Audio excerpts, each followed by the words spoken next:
Hey, what's up, fantasy people? This is Tyler the Big Turd Ward coming at you live from my garage, and this is the Fantasy Footballin Show.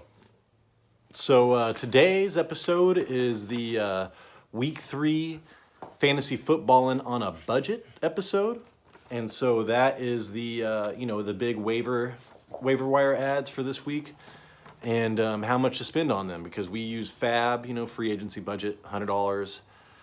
So if not, you just got to go. I'm ordering this in order of priority, so you can just do that. So, but number one for me is Raheem Mostert. So there's a good chance that he is not available in your league. But if there was somebody that was frustrated and dropped him, he should be the number one priority this week. I'm willing to spend $30 on him. He went 11 for 51, caught 3 passes for 28 yards, and they didn't run the ball that much at all because they didn't have to. But now that you know what the Dolphins are capable of, Raheem Mostert could have multiple touchdown games. And he outplayed Chase Edmonds. Chase Edmonds was terrible. He averaged like 1 yard a carry, except for he got like a 30-yard run at the end, and that saved his day. That made him look a lot better than what he really did. So as a Chase Edmond owner, I'm out. I'm pushing the alarm. I'm done. I don't want to rely on a running back that, isn't getting much work anyways and has a superior talent behind him. So, given he's a higher injury risk, but still, if Raheem Mostert's there, get him. Number 2, Darrell Williams is my number 2 priority. I would spend $15 on him because there's a chance, apparently, the James Conner ankle issue is not as bad as they thought. But, Darrell Williams went in there 8 for 59 with 1 TD, had a long of 30, which means he was explosive, and he caught passes. He caught 2 for 3 with 3 targets. Benjamin was getting all the hype in preseason, but he has not looked explosive. He didn't perform well when James Conner went out. It was all Darrell Williams. And as a former CEH owner, Darrell Williams can play. He's better than CEH.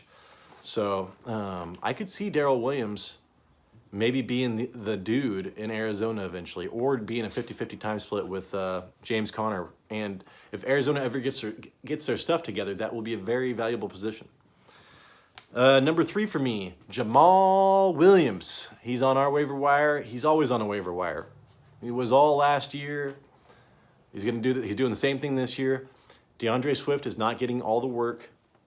Guess who is leading the league in red zone attempts with 9?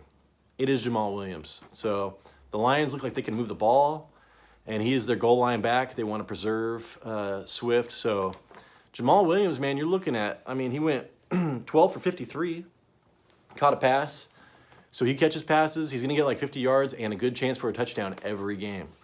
So if you can do a lot worse than starting Jamaal Williams in your flex, and he's on the waiver wires. I would spend $15 on him.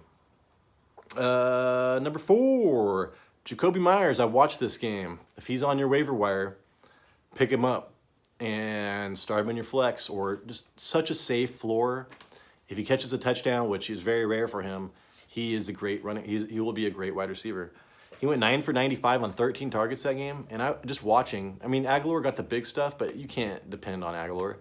But you can depend on Jakobi Meyers getting heavily targeted in that offense. And once he catches all this underneath stuff and runs, he actually looks really good. So Jakobi Meyers, he had a 38% target share, which is amazing. That's ridiculous.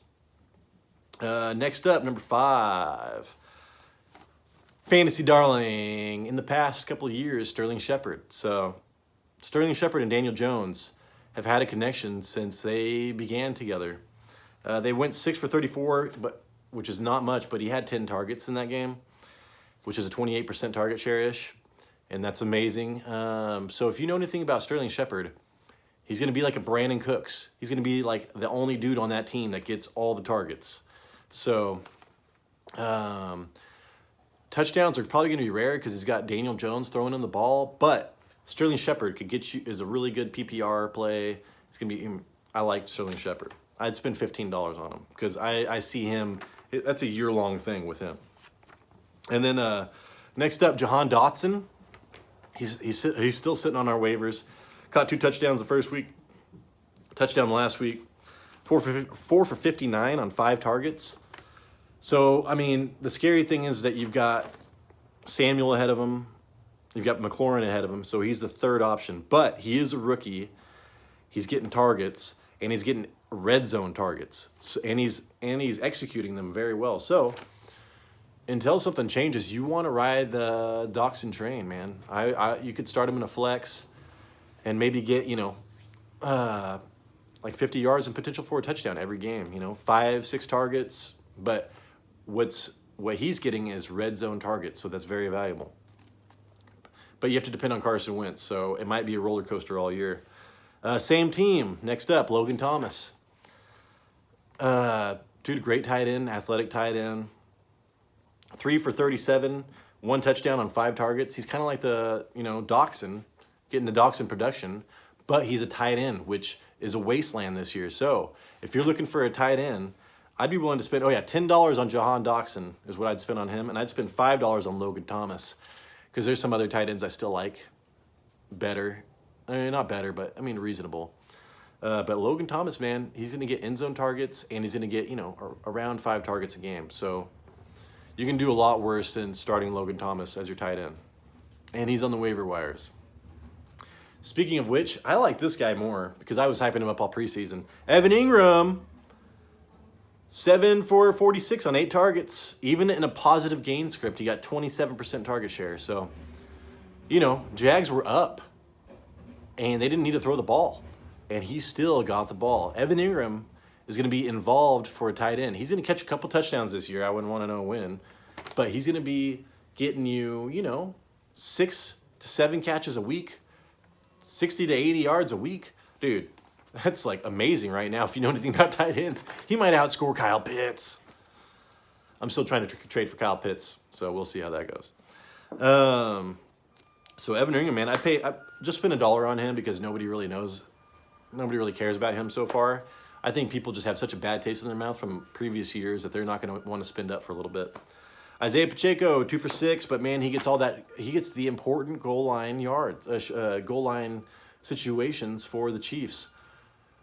So, if he's still there on your waiver wires and you want to hold on to him for a while, he could be the Chiefs' main goal line back by the end of the year, by halfway through the season, and that's a lot of touchdowns. So, I'd keep an eye on it for him. And then this just showed up. I guess that Tyrion Davis-Price is injured, the backup to Jeff Wilson Jr. in San Francisco, and so this is the chance for Kyle Shanahan to show off his undrafted rookie Jordan Davis. So if you want to throw a dart, pick up Jordan Davis, put him on your bench because the Shanahans could be the next Alfred Morris. And then finally, the last, I'd spend $1 on him. It's not worth anymore. And lastly, Jaylen Warren. I watched this game. He's the running back. He's the backup running back to Najee Harris. And, man, that dude looks good.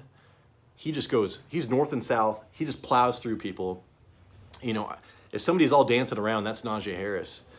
And people can't stop talking about him. And apparently he's an elite pass protector. So if Kenny Pickett goes in there and Najee Harris gets injured or something, I could see a 50-50 timeshare maybe by the end of the season because this guy's really good. So anyways, that is just $1 on that, dude. So that's my fantasy footballing on a budget. Spend a couple extra dollars if you want somebody. This is just what I would do. And what I would do, if Mostert was there, I'd probably spend 33, because I don't want anybody to bid 30, then I tie him, then it comes down to waiver priority. So you can do stuff like that. But anyways, thank you so much for watching this. If you like this, you can do this in real life. Click the thumbs up, click the subscribe, make me feel amazing. Or you can do the opposite in real life and just trash the show, trash everything about this thing. And dislike, leave comments, do what you got to do. So anyways, thank you so much. I'll see you guys later.